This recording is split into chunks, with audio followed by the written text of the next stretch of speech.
আমার পরের বক্তা শ্রীরামপুরের সিপিএম প্রার্থী দীপশিতা ধর।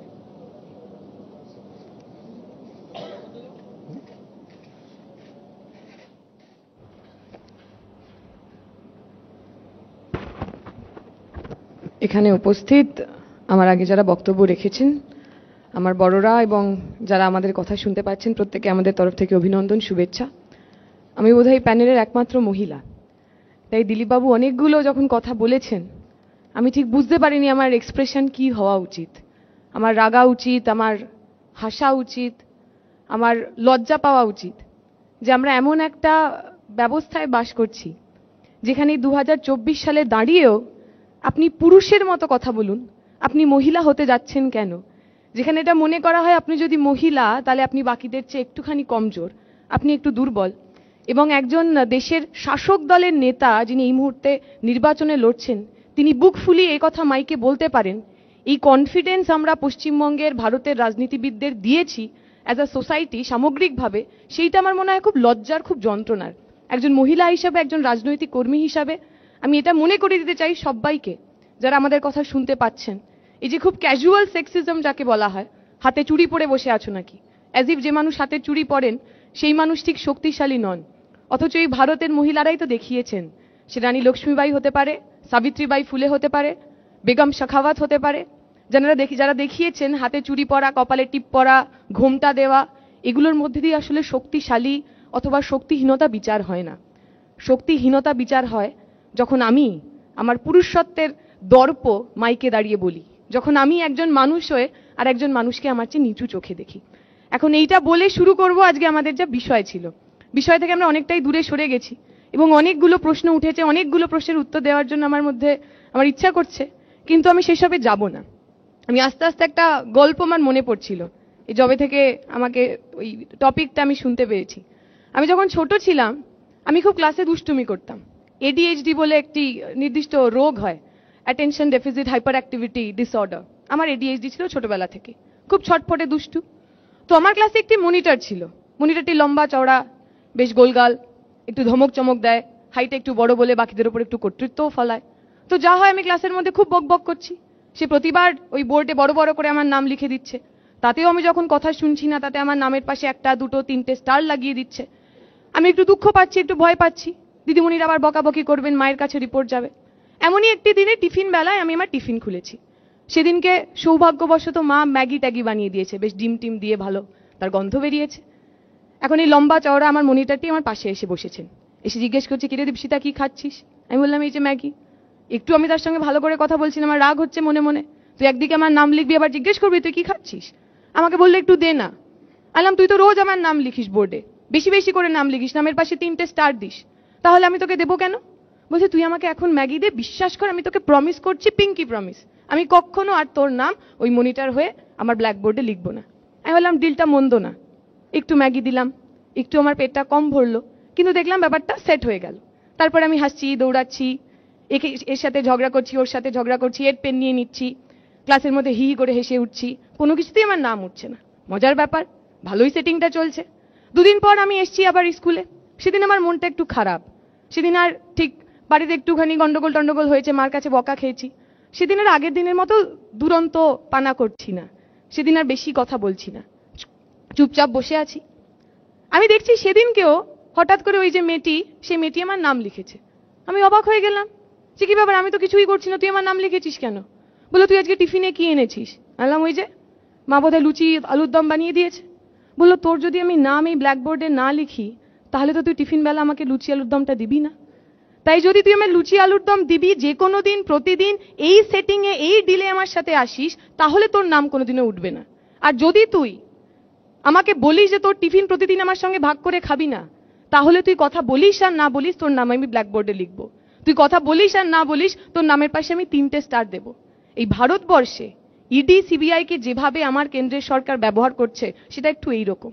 আপনি চুরি ডাকাতি করবেন, আপনি লোকের পকেট কাটবেন, আপনার বাড়িতে ইডি পাঠানো হবে, সিবিআই পাঠানো হবে। আপনি ইলেকটোরাল বন্ড থেকে 60 কোটি টাকা নেবেন, সেটা বিজেপির ওই যে তার যে ইলেকটোরাল যে ফান্ড, সেই ফান্ডে জমা দেবেন, সঙ্গে সঙ্গে আপনার নাম কাটা হয়ে যাবে, সঙ্গে সঙ্গে আপনি সাধু পুরুষ। আপনি যদি সেটা না করেন, আপনি যদি বিজেপি আপনাকে যেভাবে ব্যবহার করতে চায় তার সঙ্গে সহমত না হন, তাহলে আপনাকে জেলে পাঠানো হবে। যদি বোঝা যায় যে আপনাকে একটু গরম টরম দেখিয়ে 2-3 বার বাড়িতে ইডিসিবি পাঠিয়ে ওই তাপস বাবুর মতো আপনি বিজেপিতে জয়েন করছেন না, তবে আপনাকে অরবিন্দ কেজরিওয়ালের মতো জেলে ঢোকানো হবে। যদি আপনার মনে হয় যে এর মধ্যে মলয় ঘটক হওয়ার চান্স বেশি, তাহলে আপনি মলয় ঘটক হয়ে আশপাশে ঘুরে বেড়াবেন আর অরবিন্দ কেজরিওয়াল ঘরের ভিতর যাবে। আমরা বলছি, আমরা যারা বামপন্থী রাজনীতি করি, কুণাল বাবু অনেকগুলো কথা বলেছেন, 34 বছর এই হয়েছিল সেই হয়েছিল, উনি একটা খুব সেন্সিটিভ কথা বলে গেলেন। উনি বললেন আমাদের সময় যারা নাকি পার্টি হোল টাইমার হতেন প্রত্যেকের বাড়িতে একজনকে চাকরি দেওয়ার ব্যবস্থা ছিল। আমার বাড়িতে 2জন পার্টি হোল টাইমার আছে, আমার বড়দাদু এবং ছোটদাদু। আমার দাদু এমএলএ ছিলেন 15 বছরের। আমি শুনেছি দুজনেই শিক্ষকতা করতেন এবং ভিআরএস নিয়ে পার্টি হোল টাইমার হয়েছিলেন। আমি শুনিনি আমার পরিবারের তাদের প্রজন্মের কাউকে একটাও কোথাও তারা সরকারি চাকরি পেয়েছেন, আমি শুনিনি। উনি তো বলে গেলেন অনেকগুলো কথা। যারা পার্টি হোল টাইমার হন 28 বছর বয়সে, 27 বছর বয়সে, 25 বছর বয়সে, একটা খুব সুন্দর লাক্সারি জীবন ছেড়ে যারা প্রফেশনাল রেভলিউশনারি হন, তাদের ইন্টেন্টকে কোয়েশ্চেন করার মতো মোরালিটি বোধহয় প্রিজন ভ্যান বাজানো কুণাল বাবুর নেই। ব্যক্তিগত আক্রমণ ভাববেন না, আমি সামনে যা দেখেছি, আমার ছোট মুখ ছোট মাথা, তা দেখেই বলছি। যদি আমাদের মধ্যে এই 34 বছরে কোথাও কোনো গন্ডগোল হয়ে থাকে, মমতা ব্যানার্জি তো বলেছিলেন, মাইকে দাঁড়িয়ে বলেছিলেন, আমরা যদি সরকারে আসি কোমরে দড়ি বেঁধে আপনাদের জেলের মধ্যে নিয়ে যাব, বলেছিলেন না? এতগুলো দিন তো হয়ে গেল, একজনকে আপনি জেলের মধ্যে নিয়ে যেতে পারলেন না কেন? বরং আমাদের সময় যাদের বিরুদ্ধে দুর্নীতির অভিযোগ ছিল তারা এখন তৃণমূলের ওই তাদের যে মন্ত্রিসভা, সেই মন্ত্রিসভা আলো করে বসে আছে। আপনি যদি বলেছিলেন যে আমাদের সময় যা যা দুর্নীতি হয়েছে তার জন্য আপনি কমিশন করবেন, কতগুলো কমিশন তৈরি করেছিলেন। রুদ্রনীল বাবু এখন উনি বিজেপিতে আছে, আগে তখন তৃণমূলে ছিলেন, করেছিলেন না? মরিচঝাপি নিয়ে কমিশন, সাইবারি নিয়ে কমিশন, বিজন সেতু নিয়ে কমিশন। সেই কমিশনগুলোর জবাব কই? কি হলো এতগুলো বছর ধরে?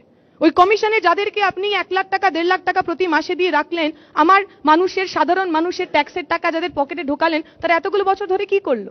নিয়ে আসতে পারলো না কেন? আপনি বলছেন চাঁদের গায়ে কলঙ্ক থাকে, আমরা বলছি তৃণমূলের পুরোটাই কলঙ্ক। চাঁদ জোছনা কিছুই তো আমরা দেখতে পাচ্ছি না।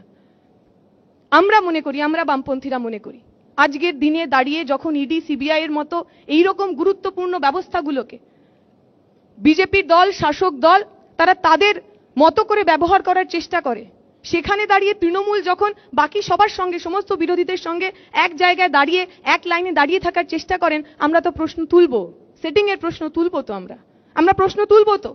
এই যাদের যাদের বিজেপির যে নেতারা, মুকুটমণি বিজেপির এমএলএ ছিলেন তো, আপনি যাদের বিরুদ্ধে লড়াই করছেন, যে রাজনৈতিক দলের বিরুদ্ধে লড়াই করছেন, যাদের বলছেন যারা অটোক্রেটিক, যারা এই দেশের সমস্ত ব্যবস্থাগুলোকে তাদের মতো করে ব্যবহার করার চেষ্টা করছেন, যারা সাম্প্রদায়িক, সেই মুকুটমণিকে আপনি আপনার পার্টিতে নিলেন কেন?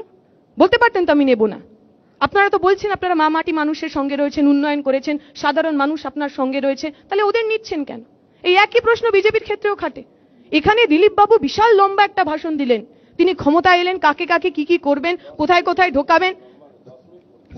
10 মিনিটের বেশি আপনি বলতে পারবেন না। গণতান্ত্রিক ব্যবস্থা এখনো তো স্টার মানে এবিপি আনন্দে অটোক্রেসি তৈরি হয়নি যে আপনার যত ইচ্ছা আপনি ততটা বলবেন। 10 মিনিট সবার সময়, সবাইকে 10 মিনিটই বলতে হবে।